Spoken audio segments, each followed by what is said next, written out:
India में बहुत कम लोगों को पता है कि इंडिया में इंतहाई बेचैनी है इस वक्त। वो क्या है बेचैनी? भारत में मुसलमानों की खरबों रुपए मालियत की वक्फ अमला हड़पने का मोदी हुकूमत का मुतनाज़ वक्फ तरमीमी बिल लोकसभा में मंजूर कर लिया गया। वो आप लोगों को तो याद होगी मोदी जी की, योगी जी की हाल की बात कि जो अवैध होगी वो एक एक इंच लेके रहे। वक्फ बिल का मामला निपट गया है, अभी निपटा भी नहीं है। उधर योगी जी ने तो पूरा वो बोलते हैं पहले से ही तैयार किए हुए थे, डंडे में तेल वेल लगा कर। भारत के अंदर एक और नया और ऐसा कानून पास कर दिया गया है जिसके तहत मुसलमान अब मुसलमान नहीं रहेंगे, बल्कि या उन्हें मौत को कबूल करना पड़ेगा या फिर वो हिंदू हो जाए। Is there an अखंड भारत in the making? खबर अभी ये आ रही है कि आदेश जारी कर दिया है और डिस्ट्रिक्ट मजिस्ट्रेट्स को इंस्ट्रक्शंस दे दिए गए हैं कि ऐसी सारी प्रॉपर्टीज को चिन्हित करिए, उन्हें एक समय दीजिए। ये वक्फ बिल एक बहुत ही खतरनाक चीज है। दूसरे लफ्जों में आप यूं कहिए कि मसाजिद, मदारिस और मज़ारात और जितनी भी इस्लामी मुसलमानों की इमलाक हैं उनके ऊपर अब इनका कंट्रोल नहीं होगा। सुन्नी वक्फ बोर्ड की 1,24,000 प्रॉपर्टीज जो यूपी के अंदर है, जो ओवैसी कहता था कि 1.25 लाख प्रॉपर्टीज है, 1,12,000 के कागज हमारे पास नहीं है। ये भी बताया गया उत्तर प्रदेश सरकार की तरफ से कि 1,24,000 प्रॉपर्टीज जो सुन्नी बोर्ड के पास में है और 7,785 प्रॉपर्टीज जो शिया बोर्ड के पास में है। अब दूसरा ऑप्शन मुसलमानों के पास सिर्फ यही बचा है कि या तो हिंदू हो जाएं और या फिर वो मौत को गले लगा लें। तो लगभग 1,24,000 प्रॉपर्टियां सुन्नी वक्फ बोर्ड की और साथ ही 77,085, माफ कीजिएगा, 7,785।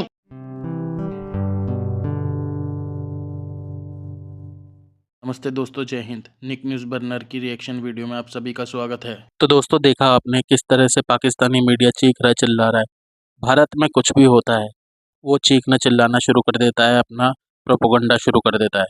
दोस्तों, दरअसल बात यह है कि वक्फ बिल पास हो गया है दोस्तों। और दोस्तों, इस वक्फ बिल के पास होने से पहले ही योगी सरकार है जो वो बहुत ही ज़्यादा एक्टिव एक्शन मोड में आ गई है, क्योंकि दोस्तों सुन्नी वक्फ बोर्ड के द्वारा जितने भी अवैध कब्जे किए गए हैं दोस्तों, तकरीबन 1,24,000 ये अवैध कब्जे सुन्नी वक्फ बोर्ड ने किए हैं।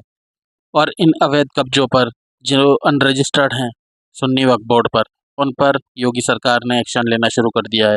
और वहीं दूसरी तरफ पाकिस्तानी मीडिया ने प्रोपोगंडा शुरू कर दिया है और वो कह रहे हैं अभी तो वक्फ बोर्ड का ये जो बिल पास हुआ है, इसके बाद जब ये वक्फ बोर्ड हट जाएगा उसके बाद इन मुसलमानों को हिंदू बना दिया जाएगा।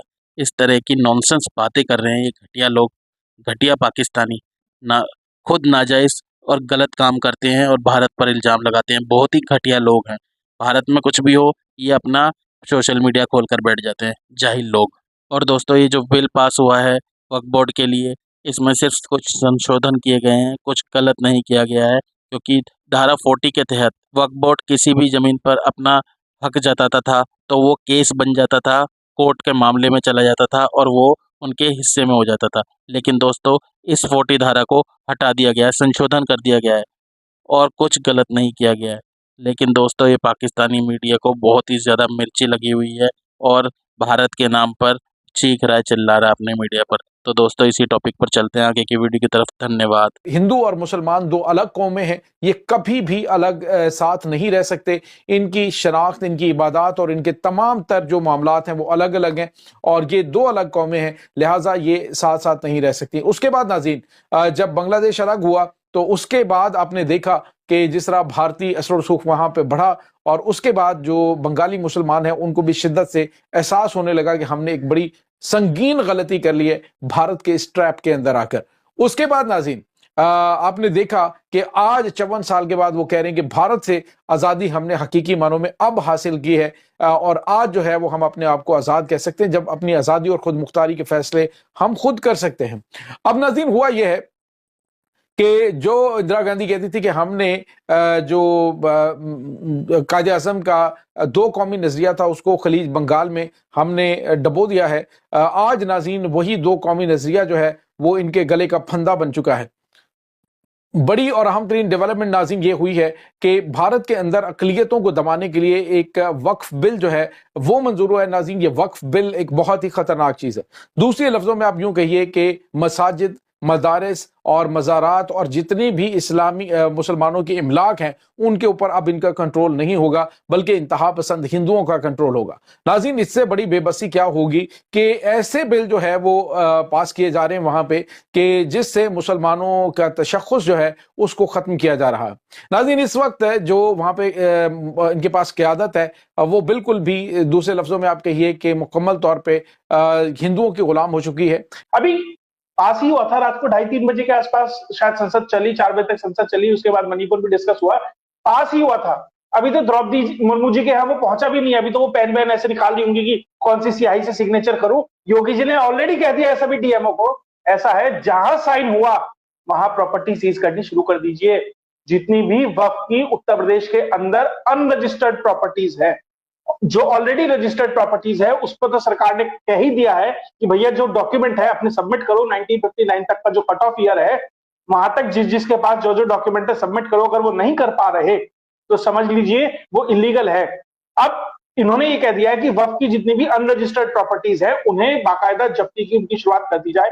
ये ऑफिशियली कहीं आया नहीं है, लेकिन पत्रकारों के द्वारा जिस तरीके से सरकारें काम करती है ऑलरेडी लीक किया जा चुका है। डीएम्स के पास ये संदेश पहुंच चुका है कि सुन्नी वक्फ बोर्ड की 1,24,000 प्रॉपर्टीज जो यूपी के अंदर है, जो ओवैसी कहता था कि 1.25 प्रॉपर्टीज है, 1,12,000 के कागज हमारे पास नहीं है।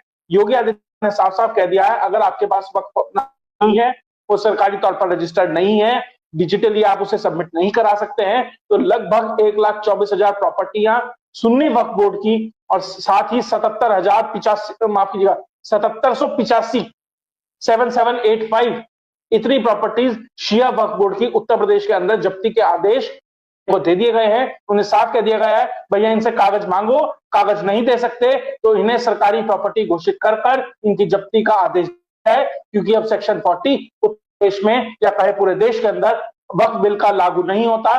वक्फ बाय यूजर खत्म हो गया है, अब आपको वक्फनामा दिखाना पड़ेगा। इसलिए ये दिक्कत अब इन लोगों के सामने आने वाली है।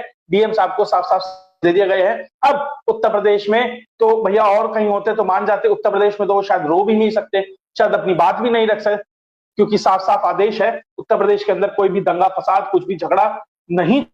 जिन लोगों ने किया संभल के अंदर उनके ऊपर भी एक्शन हो रहा है। ना इनके पास इस वक्त वहाँ पे लीडरशिप है और ना इनके पास कोई ऐसी वहाँ पे शख्सियात हैं जो कि इस पूरे मामले को लेकर आगे बढ़ेंगी।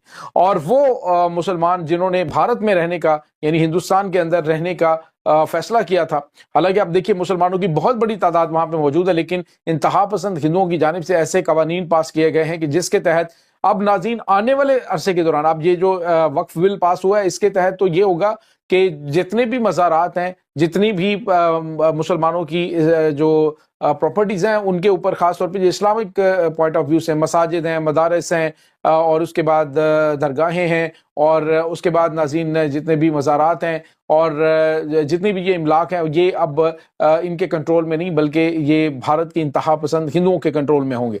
और नाज़रीन इसके साथ ही जो बड़ी और अहम तरीन चीज़ हो रही है वो ये है कि भारत के अंदर अब मुसलमान जो हैं वो ना तो यानी जो उनके बुनियादी इस्लाम के उसूल हैं या इस्लामी कवानीन हैं उनको भी ख़त्म किया जा रहा है। हिंदुस्तान के अंदर ना तो मुसलमान ख़वातीन को तलाक दे सकेंगे, यानी उनको हिंदुओं के रस्म व रवाज के मुताबिक ही चलना पड़ेगा, ना वो वहाँ पर जो है वो इस्लाम के मुताबिक वरासत की मुंतकिली कर सकेंगे, यानी वरासत की जो तकसीम है वो इस्लाम के मुताबिक नहीं होगी, ना वहाँ पे नाज़रीन ये मुसलमानों के मुताबिक जो है वो इस्लाम के मुताबिक 4 शादियाँ कर सकेंगे, यानी दूसरी शादी भी नहीं कर सकेंगे, बिल्कुल हिंदुओं के रस्म रवाज के अकॉर्डिंग इनको चलना पड़ेगा। तो आज नाज़रीन उन बदबख्तों के मुंह पे तमाचा पड़ा है जो ये कहते थे कि हम पाकिस्तान बनने के गुनाह में हम शामिल नहीं। दोस्तों अगर आपको हमारी वीडियो पसंद आई है तो प्लीज़ लाइक ज़रूर करें और साथ में शेयर करना ना भूलें। और साथ ही दोस्तों ऐसी ही लेटेस्ट वीडियो देखने के लिए हमारे चैनल को सब्सक्राइब करें, साथ ही बेल का आइकन जरूर दबाएं ताकि सबसे पहले आपको हमारी वीडियो की नोटिफिकेशन मिल सके। धन्यवाद।